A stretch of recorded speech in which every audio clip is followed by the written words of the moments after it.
Hey, what is up, everybody? This is Steve Breach coming to you here today. We're talking all about WrestleMania 35. Last night was a big edition of Monday Night Raw, coming off the heels of WWE Fastlane.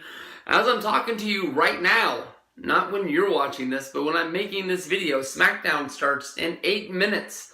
So we might get some more questions to SmackDown that I might have to update this video, and you can go check out and see if newer videos have been uploaded since then. But as of right now, WrestleMania 35 to me honestly looks pretty flat. The match that we've known for, I guess you can say, well over a month is Brock Lesnar defending the WWE Universal Championship against Seth Rollins.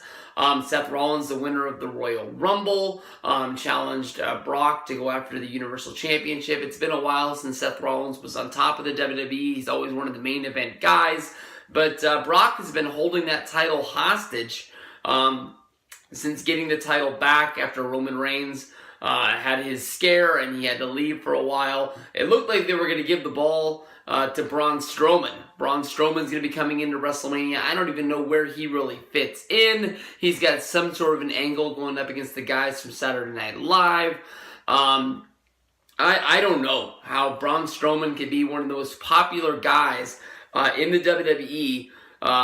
This is consecutive years in a row now where they just seem like they're just building this guy up to be one of the biggest guys in the company. And then all of a sudden, once you get close to WrestleMania time, they just forget what to do with this guy. Like, they have really no plans with him. I thought that Strowman was going to win the Rumble, and he finished second, that Rollins just threw him out.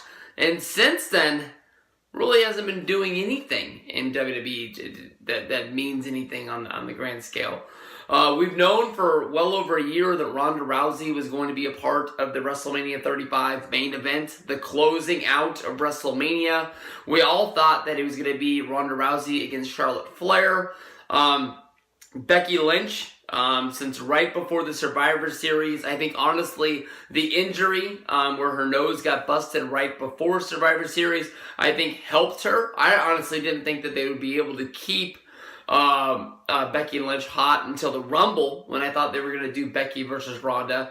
They were able to keep her hot all the way until WrestleMania. So you got to tip your hat to them. I know that WrestleMania is still a month away, but I think that the women possibly have one of the best storylines. Every once in a while, they sort of seem to just drop it. But maybe even, what they're doing on Twitter every day, going after each other, I think makes this one of the best feuds that there is going on in wrestling. It's one of the best feuds that they've had in the past few years. You sort of forget about one of the competitors after a while. Charlotte sort of fades into the background, and she's able to bring herself back up to the top. But Ronda and Becky seem to have each other's number, and they seem to be in the groove. Lots of rumors about this match, about where it's going to be going, and what Ronda's going to be doing after WrestleMania, if she's going to make movies, if she's going to go try and fight again, if she just needs a break. It seems like Ronda's not going to be around, but I think Becky Lynch, getting that crowning moment is sort of going to show that she is one of the main girls of WWE, and it's going to bring her to that forefront. The people that aren't fans of her, I think she's going to gain a lot of fans out of this.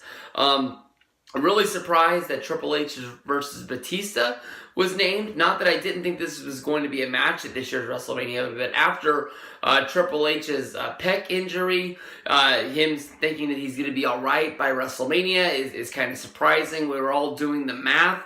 The second that show ended, that was on the, was that on the Saudi Arabia show, or was that on the Australia show? One or the other. And as soon as it happened, we knew that he was hurt. We knew that it was bad.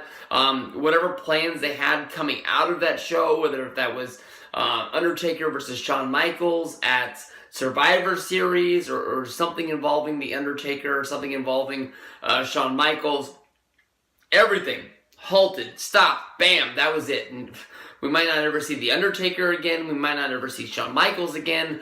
We got that last ditch, DX reunion that really didn't mean anything, once it was all said and done. So, Triple H, you can ball it up into a ball of wax. One of the biggest things that, WrestleMania to me honestly doesn't mean anything is that you watch the show week to week. On God honest truth, I don't watch the show each and every week.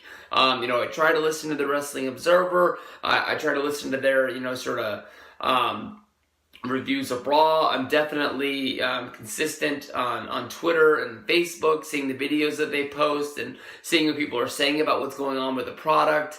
But it honestly seems that the people that are in charge, I don't care if we talk about this kayfabe, if we talk about their characters on the show, if what it seems like what's going on backstage, if it's the writers, or if it's the people that are involved with the production, or if it's just the people in charge, just Triple H, Vince, Shane, Stephanie, whatever everybody's jobs are. It seems like nobody really knows what the hell they're doing. You go back to December. I was lucky enough to be there at the show, Monday Night Raw, live in Sacramento. All members of the McMahon family were in the ring. They basically said that they were going to make Monday Night Raw better. They sort of said they were embarrassed by the product that they were putting out, and they were going to do anything they could do possible to put people on the roster, put people in matches, put people on shows that meant something to make wrestling better. I honestly think we've taken steps backwards. Some of the best things that are involved in wrestling is that we had, Aleister Black, we had Ricochet, Johnny Gargano, we had Tommaso Ciampa. Unfortunately, Tommaso Ciampa got injured, which sort of makes it look like Johnny Gargano. They don't really know what they're going to be doing with him in the upcoming little bit, but Aleister Black and Ricochet being added to the main roster, I think that is awesome. I don't really understand their tag team. I think they're a great sort of thing to have on Raw. But what they're building to, I don't really understand. And I think that honestly, once this sort of tag team, their gimmick or their storyline is done, they're going to be a lot like everybody else. Look, that night, they announced Lacey Evans hasn't wrestled a match on Raw or SmackDown. EC3 hasn't wrestled a match on Raw or SmackDown, has wrestled 2 matches on main event, one that he won, one that he lost. You've got those 2 big dudes. I can't remember their name. Their name's like Roadblock. Oh, Heavy Machinery. That's their names. I haven't seen them other than when they interrupted Alexa Bliss's talk show. And that other dude has never been on Raw or SmackDown. He's sitting at home. People say that he went crazy. He couldn't deal with the pressure of being on the main roster before he even got called up out of NXT. So that whole thing doesn't make any sense. None of that mattered. And it was almost like they hit the panic button to bring those 4 guys up, just to try to fix what they said they were going to do. And since then, we've got basically McMahon screwing Kofi at Fastlane, screwing Kofi on the Fastlane pay-per-view, telling him he could have a match, taking that match away from him. You've got Stephanie and Triple H, borderline heels, I guess you can say, trying to play babyface because they have the match against Batista. It looks like Batista's going to be the heel. Shane is jumping the Miz because they can't win the tag team titles. A lot of stuff that just really doesn't make sense in the long run. So, that's one of the reasons why I think WWE is in the place that they're in. Now, last night we had Alexa Bliss named as the guest host. Honestly, when it comes down to it, it's not really going to matter in the long run. I think The Rock was possibly one of the best guest hosts of WrestleMania of all time.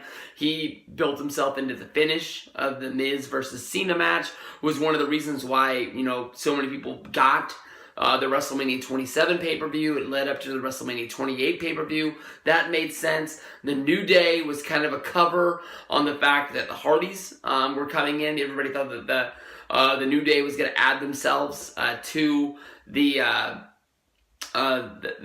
tag team match. They ended up not. They brought the Hardys out, and that was kind of the swerve. Alexa Bliss, I don't really know what they're doing with that one, so it doesn't make a lot of sense. Kurt Angle has came out and said, he's going to have his last match at WrestleMania. I honestly don't think it's going to be his last match. He'll probably wrestle some sort of matches out there on the indies once he breaks away from WWE. I think the money's going to be too good for him to pass up. To have sort of like dream opponents, even if it's just a one-off match here in the UK or something like that. I think he's going to do it. And a lot like Ric Flair, I'm not going to look at him any other way. It'll be his last big match in WWE at WrestleMania, and that's the match that everybody's going to remember as his last match, unless you're able to attend one of those shows or something like that. I hope that they find somebody good for him to have a match against, whether if it's John Cena. It looks like they're not going to be able to do AJ Styles, but I don't want to see Kurt Angle versus Elias. That's just me. Maybe talk Shawn Michaels into having that match, the match that they had at WrestleMania 21 in Los Angeles. Possibly one of my favorite WrestleMania matches of all time. It was my favorite WrestleMania match until Triple H versus The Undertaker at WrestleMania 27. I think the fact that me being there put it over the top. But to me, honestly, when I first saw that WrestleMania 21 match, that was when I was being involved in getting back into wrestling after being out of it for 2 or 3 years. After like the WrestleMania 19 debacle of the whole Scott Steiner versus Triple H feud, which just made me just walk away from wrestling completely for 2 years. I don't know what they're gonna do. The people are saying maybe Kurt Angle versus Sting, Kurt Angle versus The Undertaker. I don't know. I mean, the way that they push guys on Monday Night Raw, I wouldn't be surprised if they put him in there against a guy like Baron Corbin, trying to think that it's going to give a rub to Corbin. I really hope that's not the direction that they're going. As of right now, there's no plans on what's going on with the WWE Championship match. The thing that's fresh in my mind is you just have Daniel Bryan defend the belt in a ladder match. You have Kofi Kingston in there. You have Mustafa Ali in there. You could put AJ Styles. You could put Randy Orton with their feud. And then I guess you could have Kevin Owens. So you've got some high-flying guys. You've got some guys that are really smart when it comes to wrestling. I think that the ladder match would bring something to fun to the show. You could use it as an opener. You could use it sort of as like a coming out and like getting people back into the show because the show's been so long. Having some really good spots in there. We've seen them use Money in the Bank at WrestleMania. We've seen them use the Intercontinental match as a ladder match. I don't know why you couldn't do a ladder match with the WWE Championship, and that's my choice on what you could do. And then even, if Kofi's going to win it and have that big moment at WrestleMania, him having it in a ladder match would be one of the ways to sort of emphasize on what you think about when you think Kofi Kingston. I think what Kofi brings to the table is going to be really good. So as of right now, that's everything I can really think about WrestleMania. I'm going to be making a few videos after this video talking about WrestleMania. Probably add it all together. You might be watching that right now on the full show preview. So if you're not, click over to the CV Breach channel and check those out. Hey, what is up, everybody? This is Steve Breach coming to you here today. Yesterday, on WWE's edition of Monday Night Raw, it was announced that Alexa Bliss was named as the WrestleMania host for WrestleMania 35. It's going to be coming to you live from New York City, which makes everybody mad because it's actually coming to you from New Jersey. Honestly, what's it matter? I mean, it doesn't matter in the long run. Alexa Bliss is going to be, the host of WrestleMania. I think that honestly, this is a gimmick they've been using for the past few years. Nobody did it better than The Rock at WrestleMania 27. Of course, he was able to, put himself into the ending of WrestleMania, coming out when The Miz and John Cena ended in a double countout, and basically came out and restarted the match. That fueled the fire for Rock versus Cena for WrestleMania 28, which was, I guess, one of the biggest WrestleManias of all time. I don't really know where it stands, but to me, honestly, it's probably one of the most I've ever got the most hyped for. Coming up with the whole Rock versus Cena, it might have been babyface versus babyface, but I think the wrestling world was torn for who they were going to cheer for at that year's WrestleMania. At WrestleMania 33. In Orlando, they had the New Day as the guest host. That was sort of like a cover for them bringing the Hardys in. Everybody thought that the New Day was adding themselves into that tag team ladder match, and when it all came down to it, it ended up being the Hardys who were there making their return to WWE. At the time, they were coming from Ring of Honor, but they had just ended up with TNA Impact about a month later, and everybody knew they were coming. It was just a matter of when they were coming. They cashed in basically at the right time. They came down, they won the titles, and it was, I think when they uploaded it to YouTube, it was one of WWE's most watched videos that they'd ever uploaded onto their YouTube channel. It was a pretty big deal for the Hardys to come back to WWE. Everybody loves Matt and Jeff. It's just a matter of, why WWE wants Alexa Bliss to be in this role when it comes down to it. Bliss, she's doing something right now. A lot of people think that she's injured. She came off of that time where she suffered, a lot of concussions in a short period of time, and WWE sort of put her on the shelf. I think she came back at the Royal Rumble this year, and now here she is, just a month later, and she's posting, videos and pictures of her being at home and not being on the road with WWE superstars. She's hosting, her own little sort of talk show. There's a few different ways that this could go. We know that Alexa Bliss is not going to be a part of anything on the Monday Night Raw brand.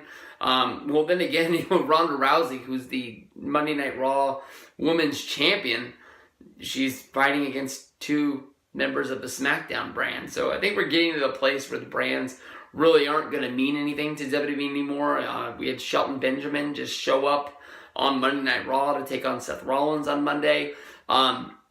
So we don't know what's going to be going on with SmackDown's championship. Lana put out a challenge to Asuka. Other than that, they're going to have to sort of figure something out on SmackDown sooner than later. But maybe, Alexa Bliss, they wanted her to be a part of something at WrestleMania. She could be hosting some sort of a talk show where she brings out a guest that might mean something to WrestleMania. Or maybe it's just a guest that ends up just being a celebrity that think that, somebody's going to get some buzz and then just order the network to rewatch WrestleMania once the word gets out that they were there.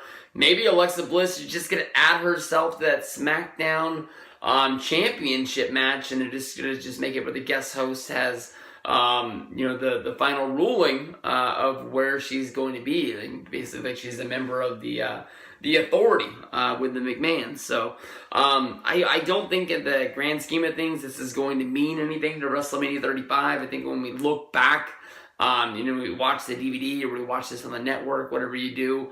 When was the last time I bought I've got 30, I've got 31, I've got 32.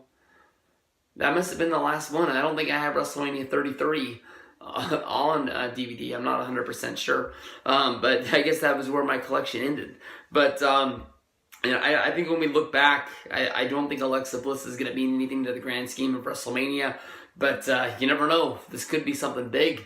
Where she ends up winning the championship, or she could just be hosting some sort of talk show with some sort of Joe Schmo. It doesn't really mean anything. Hey, what is up, everybody? This is Stevie Breach coming to you here today as we're talking about WrestleMania 35 upcoming.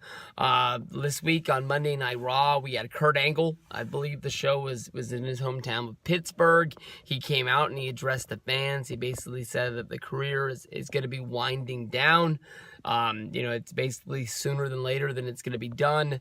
And he says that at WrestleMania 35, he's going to wrestle his last, career-ending match.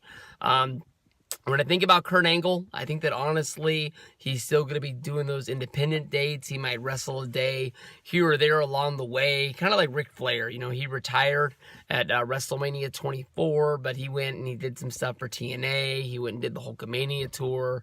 The money's out there. You can't knock a guy like Kurt Angle to go out there and take it to work an indie show. I think the last match that we're always going to think about for Kurt Angle is going to be that WrestleMania match. It's been something that, You know, even when he was in TNA, he promised us his last match was going to be at WrestleMania. At one point, he said he wanted Jim Ross to call that match. It looks like that's not going to happen now that Jim's out of WWE and is going to be signing a deal with AEW is the stuff that I read. So that's one thing that he's not going to have.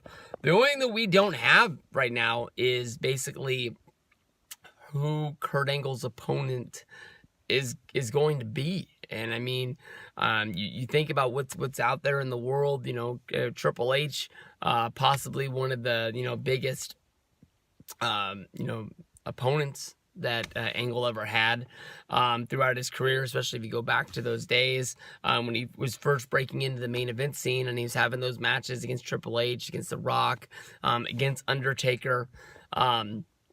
You know, Triple H is going to be having the match against Batista, so that takes him off of the board. People think that John Cena, as of right now, Cena's status for WWE WrestleMania is up in the air. It hasn't been really guaranteed or locked down.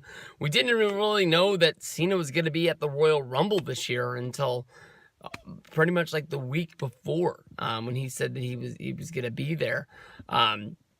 With him in his movie schedule, you know, the word out that I read the other day is that Cena is going to be making a movie, and that movie is going to end. It's filming the Monday before WrestleMania. I'm not saying that, you know, John Cena doesn't deserve to have a WrestleMania appearance if he's not able to do Monday Night Raw.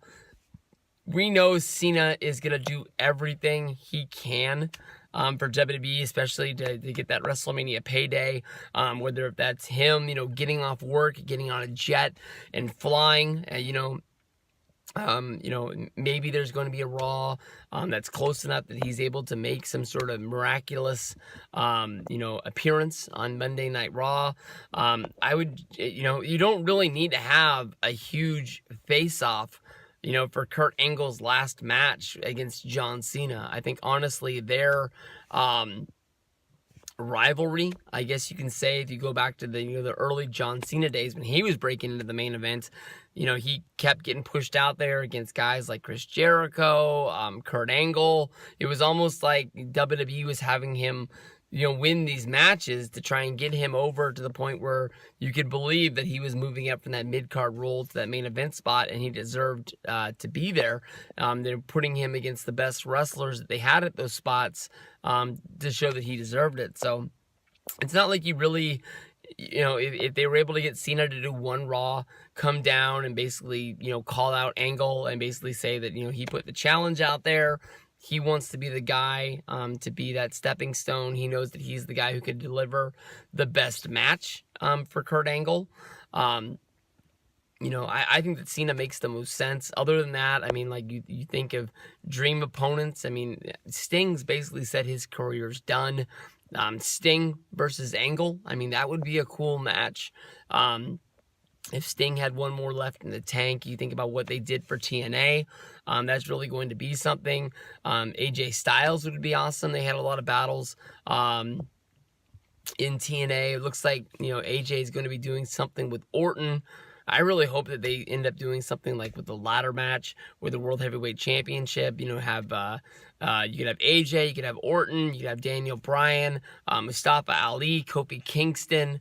That's just 5 names to throw in there. I think that would be a really cool thing. Plus, you know, Mustafa Ali would be able to do some cool stuff. Kofi Kingston would be able to do stuff. Oh, Kevin Owens is another guy to put in there. So you have 6 guys in that ladder match. Bryan, Bryan, Owens, AJ, Orton, they're all smart enough, you know, even though the ladder match might not, well, it's hard to say it's not up Kevin Owens' alley when he had those matches he had, the ladder wars for Ring of Honor. He'll find a way to do something cool, even if he's not the guy who's going to be getting the victory. He's going to make sure he gets over. So I think that really works. Other than that, when you look at the Monday Night Raw, you know, roster, there's not a lot of people on it. You have to sort of pick somebody that would be almost returning to WWE or maybe on the sidelines. I honestly can't think of anybody, but to me, honestly, having a match of like Kurt Angle against Baron Corbin, against, Bobby Lashley, Basically almost anybody. I mean, it's definitely Elias. All of these matches that, sort of are set up already sound like really bad ideas. If, Angle is going to be wrestling a match at WrestleMania and he wants it to be his goodbye match, that match has to be a stand-up affair, a lot like the Shawn Michaels match at WrestleMania 21. I mean, hell, if we're throwing Sting's name out there, I did say that would be a dream match that we'd like to see. I'd like to see Shawn Michaels come back and have that one more match against Kurt Angle, and both of those guys, wave goodbye and go to the, go off to the sides. I mean, if Shawn Michaels can wrestle a tag match with him and Triple H going up against Undertaker and Kane, I think everybody can understand if Michaels comes back to prove that he is Mr. WrestleMania. When you think back to WrestleMania's past, they always used to have, this is your WWE Championship, this is your World Heavyweight Championship, this will be your tag match, this is your Shawn Michaels match, this is your Undertaker match, this is your Kurt Angle match, and so everybody was getting their stuff in, and everybody was having the best matches that they could, and going out and trying to steal the show. So other than that, I think that Cena versus Angle would be a great match, and I think that's probably the one thing that people are pointing at when they're looking at WrestleMania 35 rumors that makes the most sense. Other than that, I mean, dream opponents to me would be like trying to bring a guy like Sting or Shawn Michaels back for that. I just think that, Angle, even though it would sort of give him a moment to come back and get a win, against a guy like Baron Corbin, Bobby Lashley, Elias, I don't think that it's really going to deliver a match that people are going to think that, is Kurt Angle worthy for WrestleMania. And plus, honestly, it's not like I'm taking a shot at him. I think Kurt Angle gets over more by losing this match at WrestleMania. So that's why I even more think I'm hoping that he doesn't have a guy. Like, they're like, oh, I know what we'll do to push Elias more. We'll just let him get a win over Kurt Angle. And then people are going to hate him that he was the guy to end his career. So I don't really know anybody out there that's on the sidelines or on the outs with WWE that they could bring back for one more match. Or maybe somebody that is in the company that I'm just not thinking of. But I'm really hoping it's going to be Cena. Cena versus Angle gives everybody a big win there. And Cena needs to get a win back for that Undertaker debacle last year where he didn't get anything in. So we'll see what goes on with this one. Should be a good one. Peace out, everybody. All right, what is up, everybody? This is Stephen Breach coming to you here. This is the match that I've been looking forward to. I've honestly been sort of beating the drum for 2 years that this was the match that should happen at WrestleMania. I was honestly kind of surprised that it's almost like a last-ditch effort from WWE to try and find something for Triple H to do at WrestleMania that makes sense. Triple H versus Batista is honestly a big money match. Batista is somebody that matters to the world of wrestling. I don't know if you really call Batista a real, movie star. I don't think if Batista comes out and makes a movie that's not going to be involved with the Marvel franchise, that it's going to be a blockbuster hit, that they're putting Batista's picture up in movie theaters and saying, come see the Batista movie. I think that honestly, he got into a niche role that is with Disney, and he's one of the main guys in that movie, but I don't think that he's really a movie star like The Rock, where you could put The Rock on any movie poster and you're going to be looking at it like, I'm going to go see that movie. I didn't see Rampage. I did recently rent Skyscraper. I honestly don't come out and say that a lot of Rock movies are bad. I think all of them have been good. I've sat there, I've watched them. When it was done, I just basically say that I was glad I checked them out. I never saw Doom. I never saw... there was another Rock movie that people say is bad, but Skyscraper was a pointless, boring movie that, basically you knew what was coming next, and even the action scenes, there wasn't really any good action in them. I thought it was a horrible movie that honestly in my mind never should have been made. But back to Batista. Batista coming back to WWE. him attacking Ric Flair, I thought was awesome. I mean, you go back to the SmackDown anniversary show, the 1000th episode, I believe is what it was, when Batista made his return with Evolution.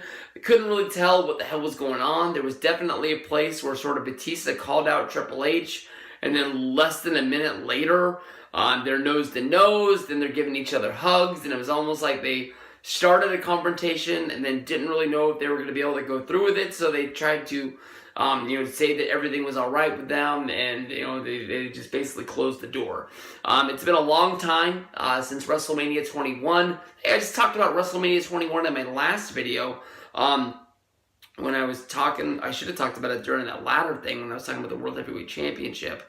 I hope it's going to be a ladder match. But at WrestleMania 21, when I was talking about Shawn Michaels versus Kurt Angle, and that'd be a good match to try and have for WrestleMania 35 if Shawn thinks he can go one more time. But man, that was a good WrestleMania. WrestleMania 21, I'm gonna tip the can to you. That's a damn good show. Triple H versus Batista. Batista sort of, saw the writing on the wall. That Evolution was a platform for Triple H and only for Triple H. It was about him being the champion and, staying the champion. Not about growing, the new future stars of WWE. Randy Orton was able to go out and win the World Heavyweight Championship. Then, of course, was jumped by Triple H. For going out and doing it. It wasn't like, all for one. And as long as Evolution's doing well, we're all doing well. It was basically Triple H's way or the highway. And that's the same thing that they tried to do with Batista.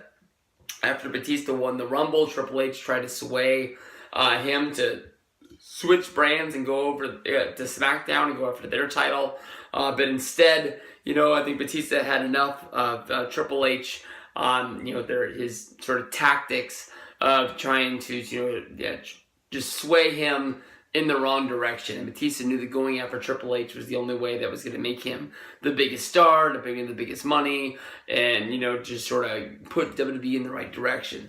And that's what he did. I think Batista ended up beating Triple H on 3 shows in a row, and a lot of people talk about Triple H, and especially like Hulk Hogan, they bring up the Ultimate Warrior thing, that years later down the road, Hogan got Warrior into WCW just so he can beat him, and a lot of people say the same things about Triple H, is that Triple H is always going to make sure that, even if he does a job for somebody, he's going to get that win back somewhere down the road, just to be able to say, I did that, I beat that guy. Some of that stuff I believe, some of that stuff I don't really believe. But Triple H never had that rematch against Batista. Triple H never beat Batista. You might be able to look it up, and they were in some sort of a triple threat or maybe in some sort of a 4-way. But I think when it comes down to it, Triple H versus Batista in a singles encounter never happened after their feud that started at WrestleMania 21, and they had that Hell in a Cell match and all that jazz. That was it. It was over. Triple H stayed on Raw, Batista went to SmackDown, and on the time that Triple H was on SmackDown, I think Batista was either injured or maybe Batista might have been on Monday Night Raw, so it never could have happened. But Batista coming back, his promo that he did on Monday Night Raw, him yelling at Triple H, basically saying, give me what I want, that he's in control. I loved Batista's part. Triple H's part, I don't normally say a lot of stuff about Triple H that I don't like, because he is one of my favorite guys. I think it's either him or Hogan. We've talked about this all the time. Triple H is honestly one of the best guys. When I used to watch wrestling back in the day, and it wasn't on the network, it was on real pay-per-views, and I had to come up with my money because I lived in my apartment, and Mommy and Daddy weren't going to help with that cable bill.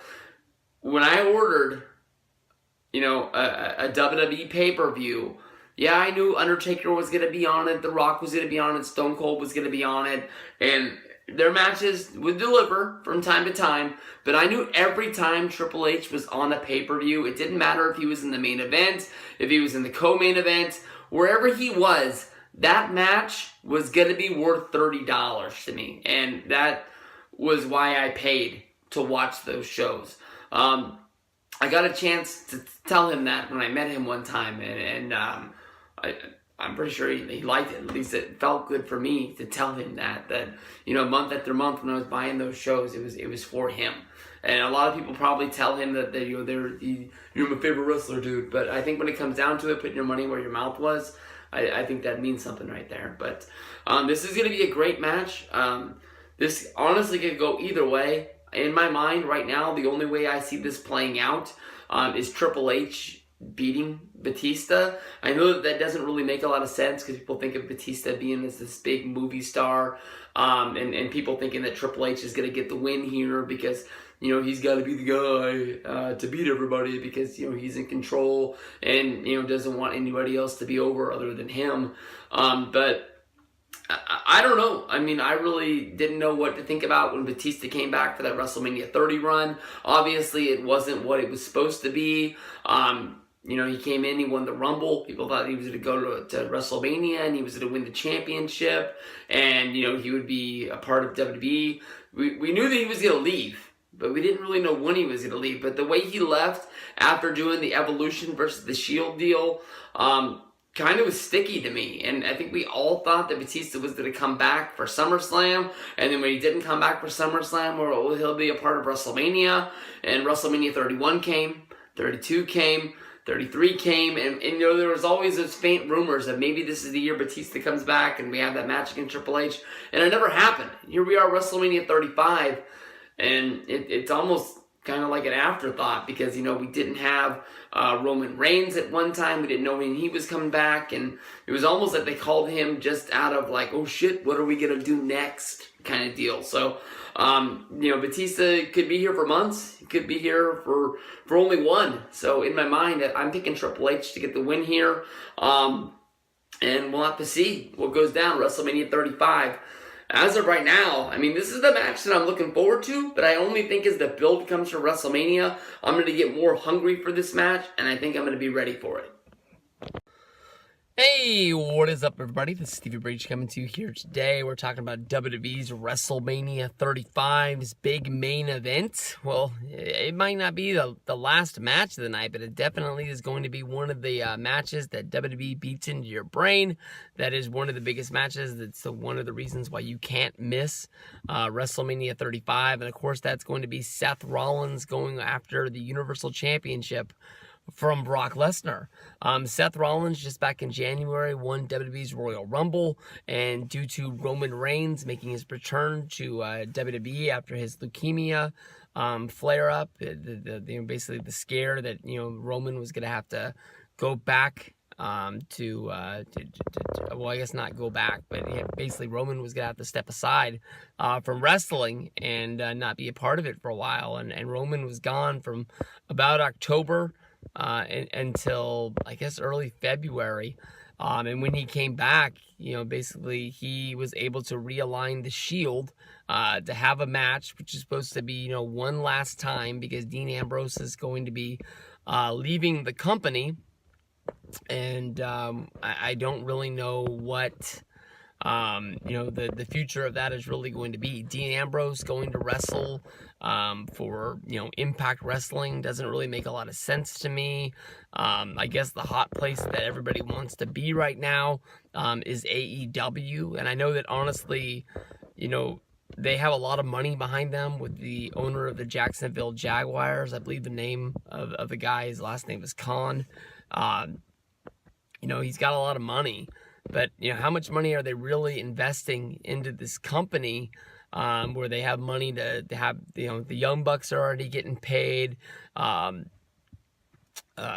Omega, Cody, and I know that, Jericho got a big money deal, and now they're starting to sign a lot of people off the independents with, sort of like lesser names. I don't want to say they're filling out the roster because I'm sure a lot of these people have a lot of talent. But other than, being the elite, I don't really know these guys a lot. So, I mean, are they going to have any more money left to sign a guy like Dean Ambrose, who's one of the hottest stars in WWE? He's got a big name. Yeah, he's losing a lot of matches, but it's not like that's really going to matter when AEW is bringing in Johnny Moxley, and you can look at a picture and be like, oh shit, that's fucking Dean Ambrose, and I like Dean Ambrose in WWE. I'm gonna watch AEW. So I don't really know where he's going. Maybe they're even just building up that whole Shield storyline, and that's the reason why they did the whole deal where they said Ambrose is leaving. But because of that whole deal, it's almost like the Royal Rumble got put into the background, and you didn't really have that month of build-up to WrestleMania where Rollins was wrestling in a countless feud on Monday Night Raw, and because of that, you were sort of, Rollins' stock really started to drop or anything like that. I mean, to me, honestly, that month between the Rumble and WrestleMania, where they have that pay-per-view where, Fastlane or, Roadblock or whatever it's been in the past, that's almost been like a killer to me for those Royal Rumble winners, because it's almost like they lose all that momentum because they get built up that they win the Rumble, they're going to go to WrestleMania, they're going to win the title, and then all of a sudden they have this pointless feud where it's like, normally you think about like the year The Rock won the Rumble. You got Big Show complaining that he didn't fall out of the Rumble, his feet didn't touch the floor, he never should have lost. And then you're doing Rock versus the Big Show, and you're like, I want to see, Rock versus Stone Cold Steve Austin. I don't want to see, this. It doesn't really make a lot of sense. So I think that honestly, this feud with the Shield coming back together, going up against, Bobby Lashley, Drew McIntyre, Baron Corbin, I think that was able to keep Seth Rollins as hot as it is right now. And then you have the Shield, have their farewell address on Monday Night Raw, and then right out of the gates, you have Paul Heyman come out and interrupt this and be like, haha, sorry to end your party, but it's time to click it into WrestleMania season. And that's when you're like, as a fan, you're like, holy shit, we're going to be seeing, Rollins versus Brock in less than a month.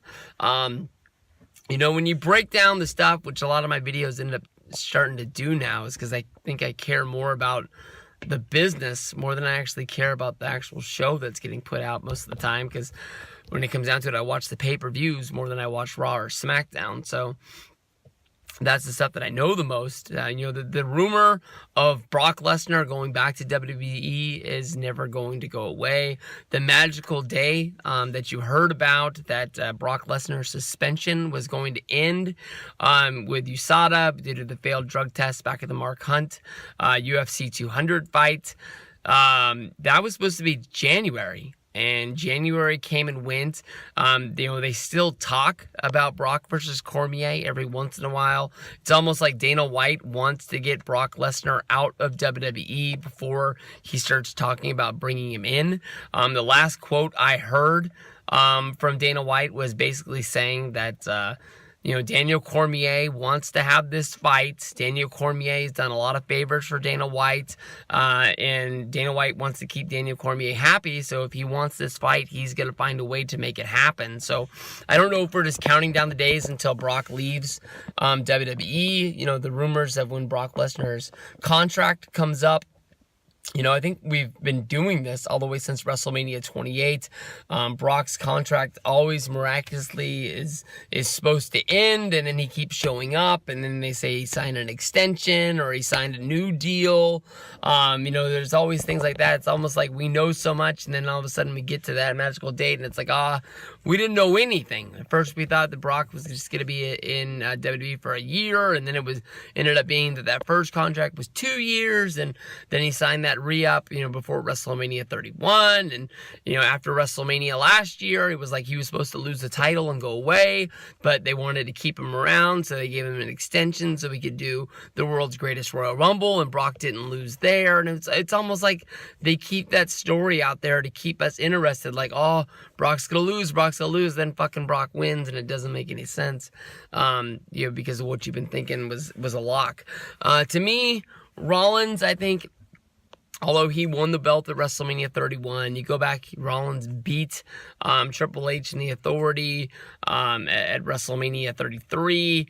That was supposed to be like where he, took the reins as being that main guy, and I don't think, unless I missed it and I just can't remember it, Rollins hasn't won the title since then. So it's hard to think about, the 2 years of Rollins always being in that sort of main event scene, never being able to sort of pull the trigger and get that. I mean, last year Rollins was in the Intercontinental Championship match, and it's not like he's any less of a performer or anything like that.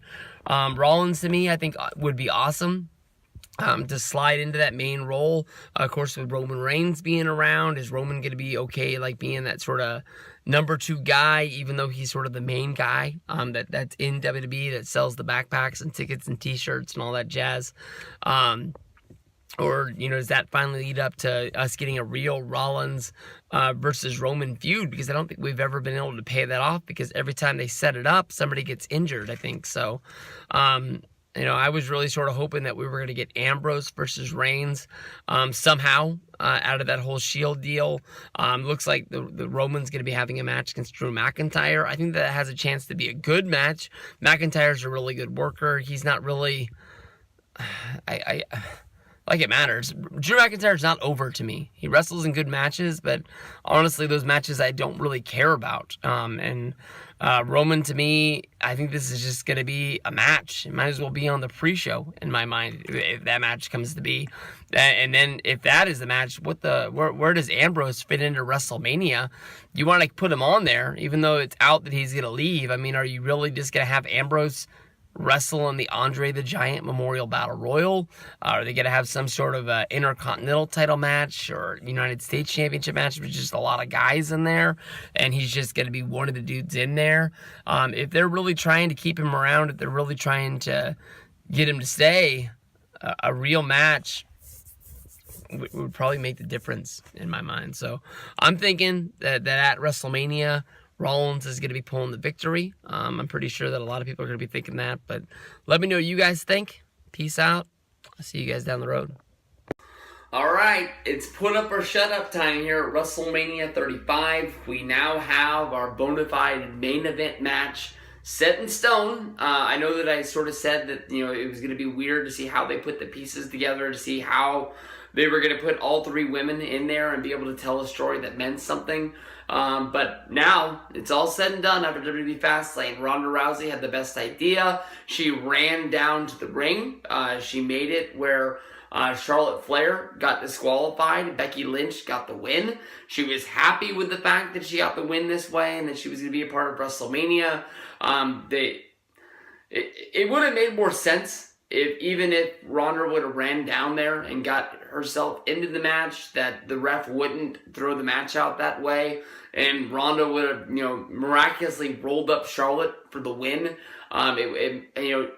Becky's already, one of the most over women there is in the company. I don't think there's ever been anybody in WWE's women's division that has been as over as Becky Lynch is.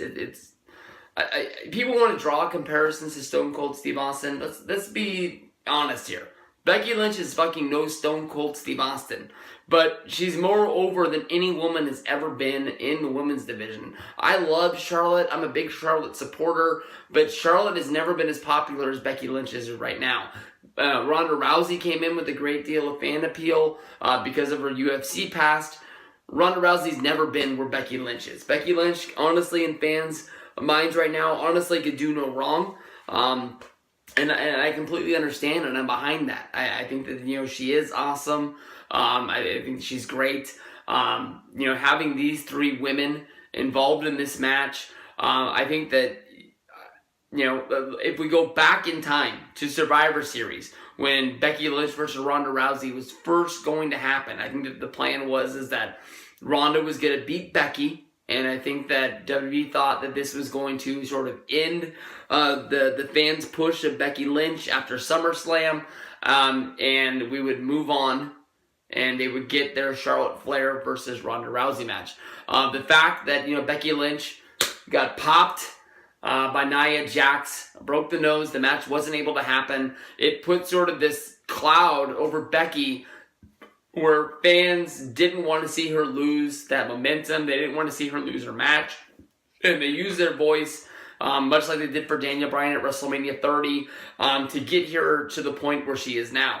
In my thoughts, I thought that we were going to get Ronda Rousey versus Becky Lynch at the Royal Rumble. And instead, they ended up doing Becky Lynch versus Asuka for the championship. I was very surprised when Becky Lynch didn't get the win there. They ended up using Becky to win the Rumble. And that was something that you could really tell that everybody that was in attendance there in Arizona really wanted to see Becky Lynch get into the Rumble. She wasn't even a member of it, but Lana's injury forced them to add Becky into the match, even though, in my opinion, she never should have been able to be in there. The way I watched the Rumble back in the day, and I know that old school rules, especially rules with the Royal Rumble, change from year to year, however they want to. I was always told, I always heard on the shows, that you could take your time getting to the ring, but by the time that bell sounded and the next competitor was named to be coming down to the ring, if you weren't in the ring, you were eliminated. That's how they went over the whole deal when I think it was Bastion Booger didn't show up for that Royal Rumble, and everybody thought that it was Bret Hart. It wasn't coming out due to his injury, and then once Bret came out, that's how they explained Bastion Booger not being a part of the Rumble and being eliminated for the fact that he didn't come out when his number was called. But hey, that's just me. I don't want to be a stick in the mud. What's cool about this match is you got 3 women in there. All 3 women are very over. All 3 women have their own supporters, their own fans. But I think all 3 of these women keep building this match up by the use of Twitter and Instagram, Facebook, whatever, sort of social media you use that you go check this out on. People actually believe that Ronda Rousey and Becky Lynch are trading jabs. And I think they think that the heat that they have between each other is real. There's no doubt in my mind that maybe Becky and Ronda set up boundaries, like, hey, don't talk about this, don't talk about that. You can go back to Ronda Rousey's past in UFC. I can't remember what the competitor's name was, but she talked shit about Ronda's the suicide that happened in her life. I can't honestly remember if it was her father or her mother, and I apologize. I think it was her father. And, Ronda basically said, that's real shit. I'm going to beat the shit out of you, and, you're done. I am going to take pleasure in whooping your ass and breaking your arm, and that's what she did. I don't think that WWE is honestly going to let this go, and the people that say, WWE is upset that they're using foul language, they're giving each other high fives, because all they're doing is just printing money for WWE. All 3 of these women have stepped their game up. People say that Ronda Rousey is going to be leaving WWE. Maybe she's going to go make a movie. Maybe she's going to go back to the UFC. Maybe she just needs a break. Everybody has seen every rumor that there is out there. That's just the name of the game, and that's just how it goes. I think there's the writing's on the wall. Ronda's going to take some time away. Ronda will be back by SummerSlam. That's what I think is going to happen. So basically this match is going to come down to, does WWE want to give the ball to Becky or Charlotte? I honestly think that, Charlotte has had her time. Charlotte beat Asuka at WrestleMania. Everybody thought that was going to be, Asuka's match. They were going to, let that streak go, and wondering how much longer the streak was going to go. And I think that Asuka took a hit after that match, but I think that honestly, Charlotte was already made. It made her even more. Charlotte, of course, got the win at WrestleMania 32. And that was possibly one of the best women's matches that we've ever had at a WrestleMania. So I think that this year, Becky's going to get the win. It's going to be her platform coming out of WWE's WrestleMania. It's going to be weird. Maybe Becky stays on Monday Night Raw since she's the Raw Women's Champion. Maybe Charlotte goes to SmackDown. Maybe these girls just beat the hell out of each other for a few months for the championship. They trade it back a few times, and the fans debate on who they think is better. But I think one way or another, WWE has their main event for WrestleMania, and I think this is going to be the match that I looked at as this was WWE just putting that one more flag in the ground of the women's revolution. We're making women matter in WWE. And I was sort of thinking that, yeah, I like Charlotte. Ronda Rousey's the big deal, but are they really going to deliver a main event that means something? Or should we all be, walking to the parking lot like, well, you're wrong, and just watching the fireworks as we're driving out in our rearview mirror? I think that, honestly, right now, this women's match is the only match that people are going to remember coming out of WrestleMania.